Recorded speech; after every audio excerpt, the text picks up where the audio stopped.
Good evening, everyone, and welcome to another episode of Last Week in Geek, courtesy of Manly Battleships. I'm Mr. Panda. And I'm Rockstar. And this is another cup of horchata. Don't you wish you had horchata? It's homemade. Yeah, because we have a real-life Mexican. It's actually only 50% homemade because the other half isn't Mexican.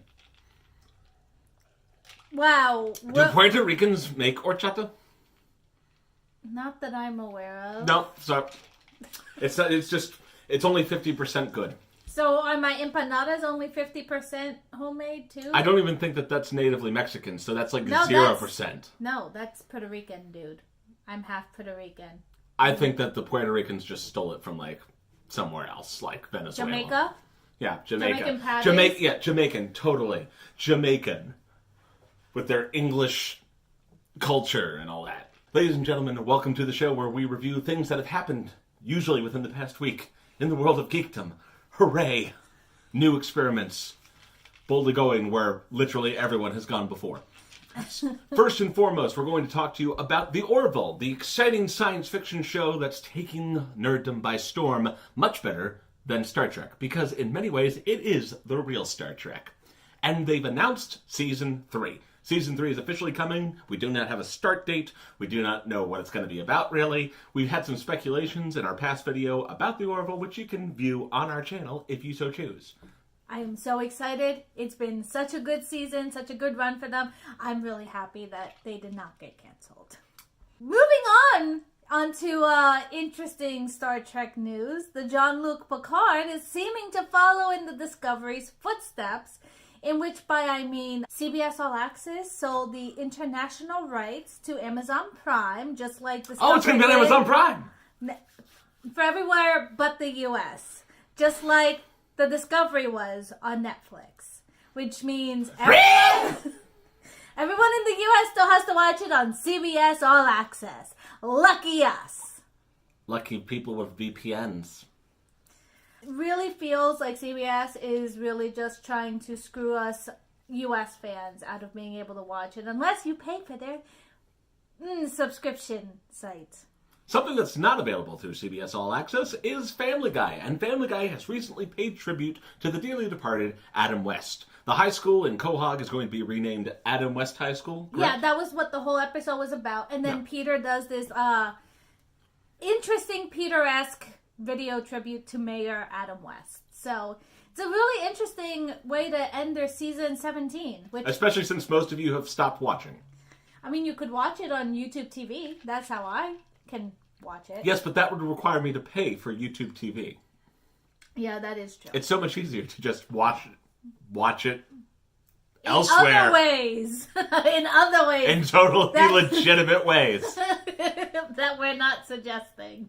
Or you could just, watch on TV. If you have TV. Most of you don't, but that's a possibility. You could go to the bar and watch it. Some bars show Family Guy. So, we're going to move on to controversial areas. Because that's our favorite place to go. It's not. It really isn't.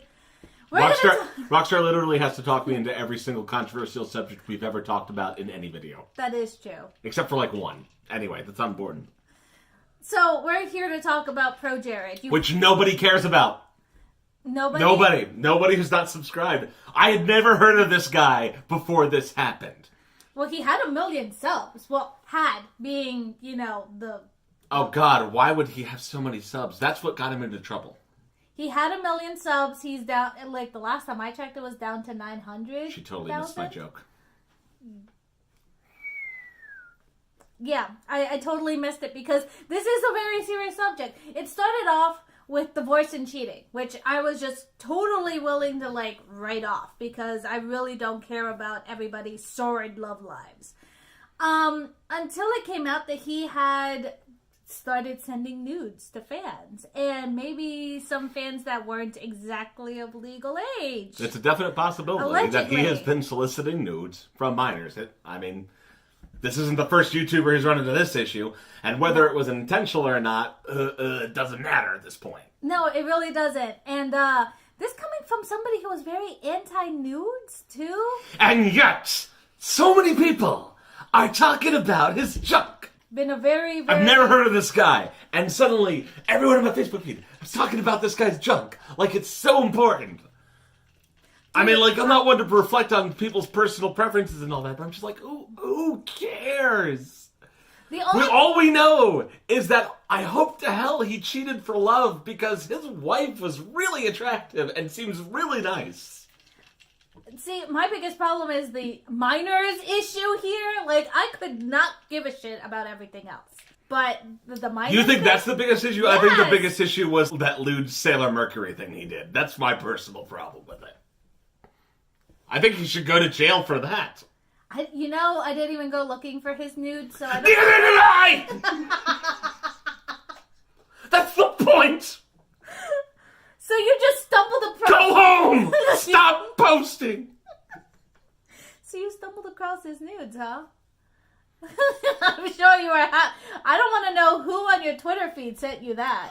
A confusing number of people. A confusing number of people. Do you want to move on to the next controversial subject? I think we've said all we can say about ProJared, and if you don't know anything else about him, literally everyone and their mother is talking about this guy.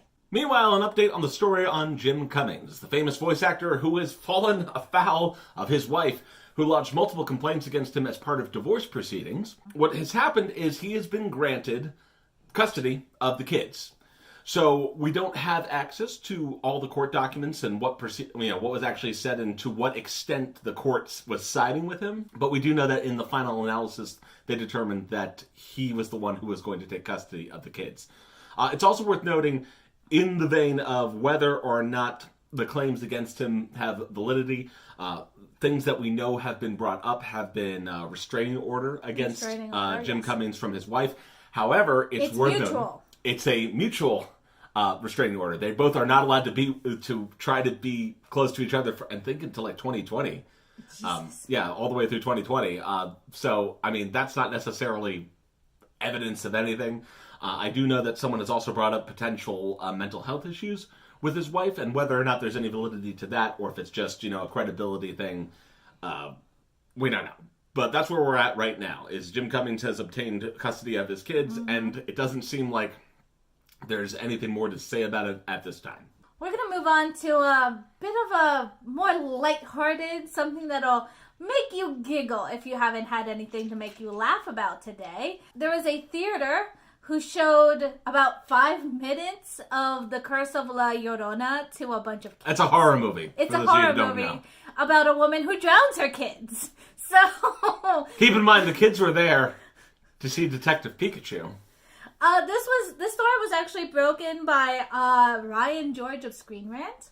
He was live tweeting as he was talking about being there for Detective Pikachu of all movies. Which, by the way, live tweeting a movie is rude. Just so you know, like, I realize that's not the thrust of your story, but he was live tweeting through the previews because he was talking about how mismatched the previews were to Detective Pikachu because they were showing Child's Play. Child's Play, Joker, Annabelle Comes Home. He said the kids were crying by the end of the previews. And then he goes on to show video of like the first 5 minutes of La Llorona and is like, yeah, guys, they're showing La Curse of La Llorona. What ended up happening was after those 5 minutes, they paused the movie, they relocated everyone to the room that was actually showing Detective Pikachu and restarted the movie for the parents. And hopefully gave all the kids free popcorn. I mean, seriously, you had a bunch of kids crying, so I would hope you did something nice for them. Which, by the way, in case you didn't see our video about Detective Pikachu, go check it out. Maybe you too will get to see 5 minutes of a horror movie. Well, not only that, but it's spoiler-free. Next up is a revival of popular media tech in the form of nostalgia, but with new, exciting trappings. The Tamagotchi is coming back with all new features, even though it looks the same. And it has the same amount of buttons. It has also cool stuff like you can take it on play dates. Oh, yeah. If your friend has a Tamagotchi on, which is what it's called today, and you have one, you can now take it on play dates, you can take it on trips, you can give your friends gifts. When you get tired of it and forget about it for a few days, it doesn't run away. Well, you can put it in a hotel. You can put it up in a hotel for just a few gotcha coins. Is there like a real world currency conversion on this? I swear to God, if this is another pay to play, I'm not actually sure. I haven't played Tamagotchi since, like, I had one of the old school Tamagotchis that cost, like, $17.99. Which, by the way, is the one thing that really stands out about this new Tamagotchi. Rather than costing, well, I paid like $1 when I bought mine because it was on clearance at KB Toys or something. But they retailed at like $17 or $18. This new one is $60. $60. It's like a new video game, which may or may not be warranted. I don't know. All I know is not be pay for play to keep your pet from running away. I mean, it won't. I guess it could still die, but you can now marry them off and have, like, generations. It's like Cats 3, but on handheld. I was going to say, it's more like Kingsblood the card game, but I doubt anyone's played that. So that's pretty obscure. I think Cats works better. Who am I kidding? None of you played Cats either.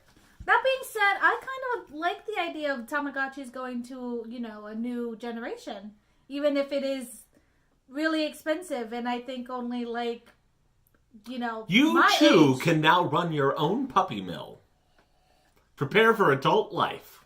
Next in the news, I don't know if you can even call this news. It's not. Social media faux pas. I don't produce this show. You do. It's social media faux pas.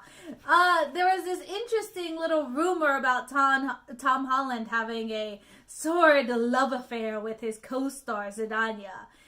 Except for the only reason this happened was because he happened to tag her in one of his Instagram pictures, and it happened to be over his crotch. And Zidania had to tweet at him and say, I'm going to chalk this up to the fact that you suck at Instagram and you don't know how to use it. To which Tom promptly changed it and apologized for it. No, this does not mean they're actually going out. Tom, even though he plays Peter Parker, who's like a tech genius, doesn't know how to work social media. Not a surprise at all if you know anything about the history of Tom Holland. I love him, but he's such a goofy little one. And I think this is our last story. There was a rumor going around that George R.R. Martin has completed not one, but both of his remaining books, and it's just been encouraged by HBO not to release them until the show is over. That was the rumor going around. Subsequently, George R.R. Martin has come out and said, no, that is bullshit, which you can take with a grain of salt if you want, because George R.R. Martin I'm pretty sure doesn't know what the status of his own work is most of the time.